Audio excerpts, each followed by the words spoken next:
కాకినాడ నగరంలోని నగరపాలక సంస్థ కమిషనర్ జె వెంకట్రావు విస్తృతంగా పర్యటించారు. బుధవారం ఉదయం 7 గంటల నుండి 9 గంటల వరకు నగరంలోని కొత్తపేట మార్కెట్, గాంధీనగర్ మార్కెట్, సిద్ధార్థ్ నగర్ తదితర ప్రాంతాలలో కమిషనర్ పర్యటించి శానిటేషన్ పనులను పరిశీలించారు.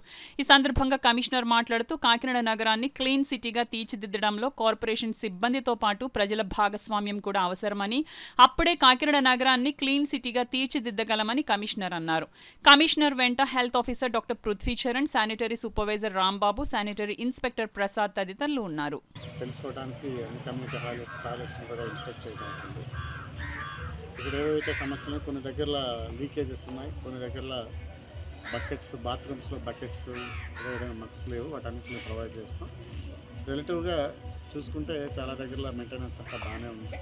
అక్కడక్కడ చిన్న రిపేర్స్ ఉన్నాయి, వాటన్నిటి కూడా ఇమీడియట్గా రిపేర్స్ కంప్లీట్ చేయడానికి సంబంధించిన ఇంజనీరింగ్ వాళ్ళకి కూడా ఆదేశాలు ఇవ్వడం జరిగింది.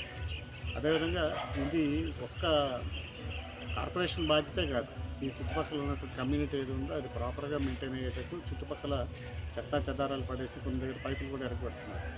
అది కూడా కాకుండా ఇది వాళ్ళకి సంబంధించినటువంటి ఆస్తి, కమ్యూనిటీకి సంబంధించిన ఆస్తి. ఆ ఆస్తి పాడైపోకుండా చూసుకునే బాధ్యత లోకల్లో ఉన్న కమ్యూనిటీ వాళ్ళకి కూడా ఉంటుంది. దయచేసి చుట్టుపక్కల ఉన్న వాళ్ళు కూడా ప్రాపర్గా వాళ్ళకు ఉన్నటువంటి టాయిలెట్స్ ప్రాపర్గా మెయింటైన్ అవుతున్నాయా లేదా, లేకపోతే ఎవరైనా చెడగొడుతున్నారని కూడా చూసి అటువంటి లేకుండా చేసుకుంటే ప్రభుత్వ ఆస్తులు కాబట్టి జాగ్రత్తగా మెయింటైన్ చేసుకుంటే బాగుంటుంది.